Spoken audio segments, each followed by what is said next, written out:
그럼 우리가 왜 이런 상황에 노출되어 있을까? 지금 우리가 먹고 있는 걸 한번 아는 부분 말고 정말 너무나 쉽게 습하고 있는 거에서 우리가 이런 질병으로 가는 비밀을 한번 찾아볼까요? 지금 내 식탁에서 벌어지는 불편한 진실들. 밀가루 있죠. 우리 밀가루 없이 너무 많이 먹잖아요. 밀가루가 우리 식탁에서 오기까지의 어떤 그 시체질 방법은요. 밀을 재배할 때 수확량을 늘리기 위해서 살충제나 살균제, 작물을 보호할 여러 화학물질을 쓰는데요. 한 83가지의 살충제 합성물질을 쓴대요. 근데 이거는 그냥 암을 유발한다라고 돈이 엄청 나와 있어요. 그렇지만 많이들 모르시고 있죠. 왜냐, 너무 많은 거대 회사들이 여기 밀가루를 만들고 생산하고 돈을 버는 것에 연결이 되어 있기 때문에 많이 광고를 한다 안 한다. 많이 알려지지 않게 되죠. 그게 불편한 진실인 거예요. 그 다음에 밀을 보관할 때요. 이렇게 대량 창고에 보관하다 보면은 푸사리움이라는 곰팡이 굉장히 많이 감염이 되는데요. 이 곰팡이는 구토나 설사나 면역 억제나 피부 가민을 유발할 수 있다라고 알려져 있어요. 그 다음에 밀을 보관하고 나서 밀을 정제를 해요. 밀을 정제해서 우리 쌀도 이렇게 깎아내듯이 조정하듯이 밀도 그렇게 조정을 하는데요. 밀기울이나 밀 배엽에 있는 좋은 영양소들, 속료소나 비타민, 미네랄 이렇게 함유되어 있는 밀 배엽이나 밀기울들을 대부분 제거를 하게 됩니다. 그 다음에 밀을 표백을 시켜요. 밀은 갈색 밀가루로 되어 있는데요. 이거를 염소가스로 소독하고 그렇게 되면 표백이 되는데 염소가스로 표백을 할 때 부산물이 뭐가 만들어지냐면 알록산이라는 부산물이 만들어져요. 근데 이 알록산 부산물은요. 밀가루 속에 있는 그 밀 단백질하고 이 염소가스가 만나가지고 부산물로 만들어진 이 알록산은 췌장의 베타세포를 파괴하는 걸로 밝혀졌어요. 그럼 췌장의 베타세포를 파괴하면 어떻게 될까요? 인슐린이 제대로 공급이 안 돼서 뭐로 가겠다? 당뇨로 가겠다라는 게 보여진다는 거예요. 이 알록산의 독성이요. 엄청나게 크게 많이 다가오고 있거든요. 그래서 이 내추럴 메디슨이라는 이 텍스트북에서는 알록산을 강력한 베타세포 독소라고 규정을 했어요. 그런데 정말 잘 모르고 계셨죠, 그죠? 이 알록산은요, 어느 정도나 위험하냐면요, 실험 동물들한테 당뇨를 유발시켜가지고 얘네들한테 약을 써서 이제 당뇨약이 치료가 되냐 아니냐 뭐 이런 거 실험할 때 실험 동물들 당뇨를 유발시켜야 되잖아요. 어떻게 유발하냐면은 알록산을 투여를 해요. 그럼 당뇨가 다 발생해요. 그 다음에 이제 얘네를 갖고 실험을 한다는 거죠.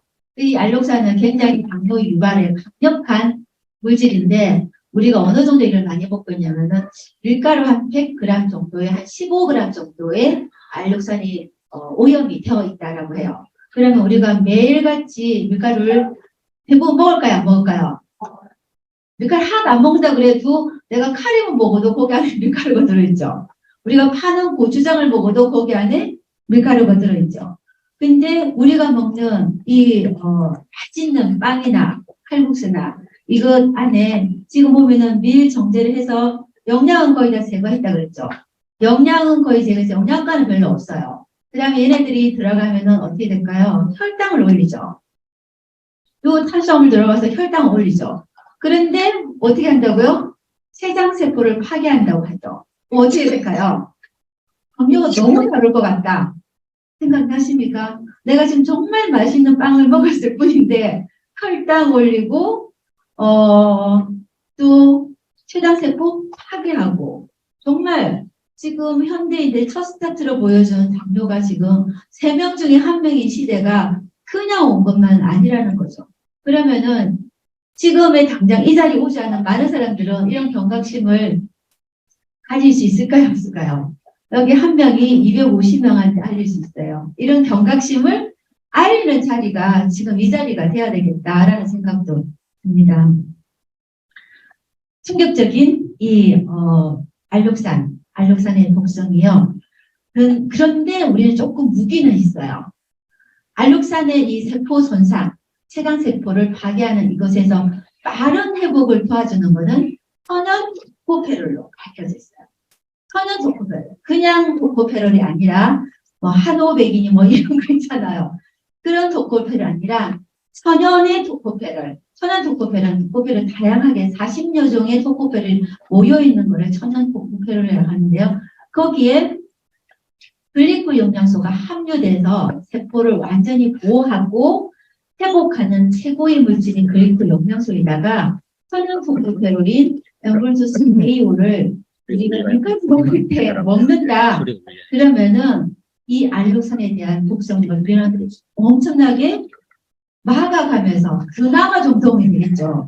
안 먹는 게 최선이지만 먹을 수밖에 없는 현대인들의 삶이라는 그래도 최소한의 우리가 엠브루스스 AO를 먹어가면서 이 알록산의 독성을 피해보자고요.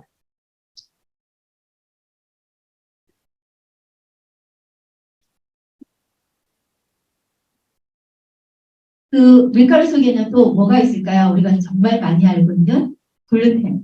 이 글루텐은요, 밀가루 속에 있는 단백질인데 이게 장의 염증을 일으켜서 온갖 병의 원인이 된다라고 알려져 있죠. 그래서 이런 뭐 소화기 질환뿐만 아니라 자가 면역 질환, 천식, 비염, 두통, 대사증후군을 일으킬 수 있다라고 나와 있으면서요. 이렇게 뇌의 염증을 일으킨다라고 밝혔어요. 가장 다계에서는요. 밀가루 속에 있는 밀가루의 글루텐은 뇌나 신경계에 염증을 일으킨다라고 밝혀져 있는데요. 글루텐에 민감인 두통 환자의 뇌 스캔을 했을 때 이렇게 나와 있어요. 염증 상황이 보이죠? 정상은 이렇다는 거예요. 글루텐이요, 우리 몸속에서 염증을 유발하고요. 특히나 어디에 염증을 유발하냐면 뇌와 신경계를 공격을 합니다. 그렇게 해서 이렇게 되면 뇌와 신경계를 공격하면은 두통이나 불면이나 연계가 빈 듯한 뇌, 그리고 자폐나 우울, 그 다음에 ADHD, 그 다음에 치매, 발작이나 경련이나 운동실조나 말초신경병증, 약간의 마비감, 어눌한 말투, 또 망막이 감퇴되고 근육이 긴장되고요. 이런 치명적인 질병을 유발해요. 이런 질병들이요. 대부분 많이 보이는 질환은 딱 뭘 것 같으세요? 당뇨가 이런 질병은 제일 많이 보이고 있어요. 그래서 우리가 밀가루를 먹을 때 당뇨를 늘 생각하고 증상도 비슷해요. 이 대부분의 증상들이 당뇨 걸려서 합병증으로 들어가는 증상이고요. 제가 클린을 시켰던 어떤 분은요. 늘 체머리를 흔들었어요. 근육이 경련을 일으키고 신경병증. 신경계가 공격을 받아서 늘 체머리가, 자신도 모르게 체머리 흔드는 거. 근데 제가 그분한테 클린하려 했을 때 체머리 흔들지 않게 될 것입니다. 라고 얘기하지 않았어요. 믿질 않을 거니까요. 근데 그분이 클린을 하고 나서 체머리를 흔들지 않을 거예요. 어떤 그 기전으로 그게 일어났을까? 저는 그분이 밀가루를 먹는 거를 클린한다고 완전 차단했죠. 거기다가 신경계를 재생하는 글리코 영양소가 완벽하게 들어간 거예요. 그래서 신경이 대사를 하니까 이렇게 비정상적인 운동 실조, 근육의 긴장 이런 것들이 좋아져 버리는 거예요. 그럼 우리가 단결림이 자주 오시는 분은 어떨까요? 더 빠르게 좋아지죠. 클린하고 나서 나 결리는 게 없어졌어. 목이 안 아파, 어깨가 안 아파. 굉장히 많이 경험하셨을 거예요. 그거에 효과를 드러내는 비결은 50%는 이런 음식을 끄는 거, 50%는 재생하는 원료가 제대로 들어가는 이 두 가지가 다 그 일을 해결하는 겁니다. 뱃살은 덤으로 오죠. 우리가 밀가루 음식 먹고 살 안 찐다 얘기할 수 있을까요?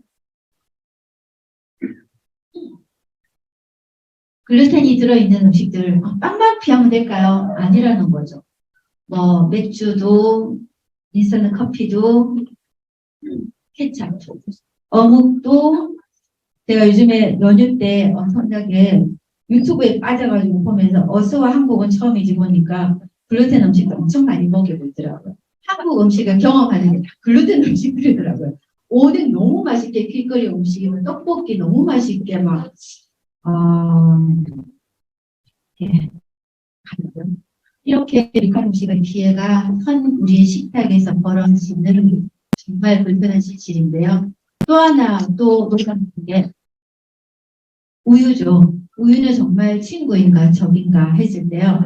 이 코넬대 생화학 이 명예 교수가요. 유제품의 소비가 많은 나라일수록 골다공증 발병 확률이 더 높다라고 과감하게 얘기를 합니다. 그럼 만일에 좀 허접한 의사가 얘기했다. 얘기할 수 있을까요? 칼 맞아요. 그죠? 아마 어제 제가 제 강의를 했을 때 내과 선생님께서 제 강의를 들었는데 제가 이 얘기를 하니까 그냥 일반 의사가 얘기를 했다 그러면은 얘기 하지도 못하겠죠. 많이 얘기했다 그러면 아마 살해의 위험을 당할 것이다라고 이렇게 얘기하시는 거예요. 낙농협회에서 가만히 있겠어요?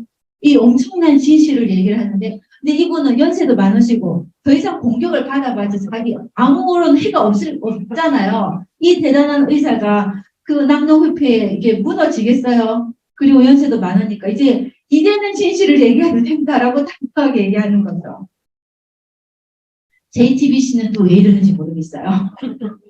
이렇게 우유를 많이 먹으면 골다공증 예방하는 주장 그리고 골다공증 위험을 높이는 경향을 보였다라고 팩트 체크를 하고 있는 거죠.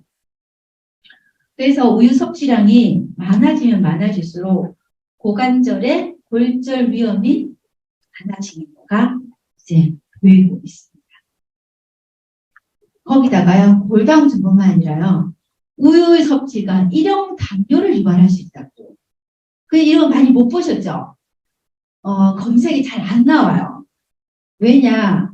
너무나 우유 그 협회 힘이 너무 세가지고 이런 논문들이 거의 다 나오기가 어려워요.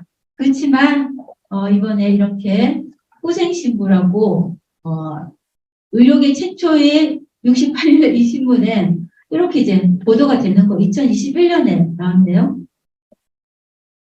우유를 일찍 먹이면 당뇨병 위험이 높아지게 되는 거예요. 그러면서 왜냐면은 이것조차 되게 안 돼가지고 이거 뭐 빨리 잘 되는 거 있으면 좀 주세요. 인슐린을 생산하는 시장의 베타세포를 파괴한다는 거예요. 우유 속에 있는 물질들이 이렇게 면역 체계를 공격해서 식당의 베타세포를 밀가루의 알록산처럼 이렇게 공격을 해서요. 일형 당뇨와 관련이 있다라고 그래서 이렇게 보면요. 2017년에는 일형 당뇨병이 많은 나라 비율을 발표했어요. 제일 많은 나라가 어딜까요? 핀란드, 노르웨이, 스웨덴, 영국. 대부분 낙농 국가가요. 대부분 일형 당뇨가 훨씬 많은 걸로 거의 비교가 안 될 정도로 중국보다는 6배, 7배 정도 많은 비율로 우유 소비량이 많은 나라일수록 일형 당뇨 발병률이 높다라고 밝혀냈어요. 이거 레이저 포인트 좀 괜찮은 거 있으면 좀 주세요. 굉장히 놀랍죠, 그죠? 조금 넘어가야 돼요. 우유가 정말 친구인가 적인가 부모들은 굉장히 곤란스러워요. 우유를 마시지 마라. 되게 많은 우유를 마시지 마라. 네 수학과 학기 언어에서요. 일형 당뇨와 우유를 먹는 아이들 구간수를 했더니 정말 핀란드 연구를 바탕으로 우유 섭취를 피하려고 정보를 했어요. 그리고요. 또 이렇게 당뇨관리 저널에서도요. 청소년기 당뇨 사이 연관성이 아주 강력한 거예요. 이렇게 보여지고요. 란세치도 유명한 이 란세치에서도요, 이렇게 소의 베타 카제인이라는 항체가 인슐린 의존 환자에 분분히 존재한다.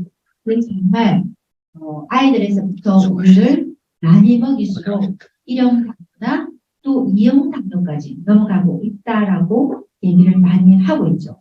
그런데 또 맛이라는 부분은 같은 저널에서도요, 또 이렇게 FDA에서 뭐 운영하는 이런 급식 프로그램에 한콜링으로 우유를 먹어라. 이런 또 얘기도 하고요. 또 대부분의 소아과 의사들이 아이들이 약간뼈를 가지지 않기 위해서 엄마들에게 우유 소비를 해라. 이렇게 이야기하는 의사도 있는데 아직까지 이렇게 우유 소비가 높을수록 골절률이 높다는 사실을 인지하지 못한 의사들이 이런 얘기를 한다는 거예요. 근데 인터넷에 찾아보면요. 아, 우유를 마셨더니 비만과 당뇨가 해결된다. 라는 얘기가 엄청나게 많이 올라와 있어요. 그런 그 얘기들의 가장 베이스는 어떤 거냐면요. 2002년도에 자마에서 연구 결과를 우유를 섭취했더니 비만과 당뇨가 예방이 되고 좋아지더라라는 그 저널에 거의 대부분 인용해서 의사는 굉장히 많이 전하는데요. 그 자마의 연구 결과를 여기까지 누가 모이느냐 하겐다즈 회사가 모인대요. 그러면은 대충 감사보시죠. 이게 얼마나 대변에서 연구 결과가 나오고 있는가. 그런데 이런 것들이 정말 숨겨진 비밀처럼 아주 소수의 사람들만 이걸 알고 있고 병원학생은 계속 얘기를 하지만 뭐 병원의 사이트나 병원 의사들은 그래도 우유를 마신대요. 이렇게 얘기를 한다는 거죠.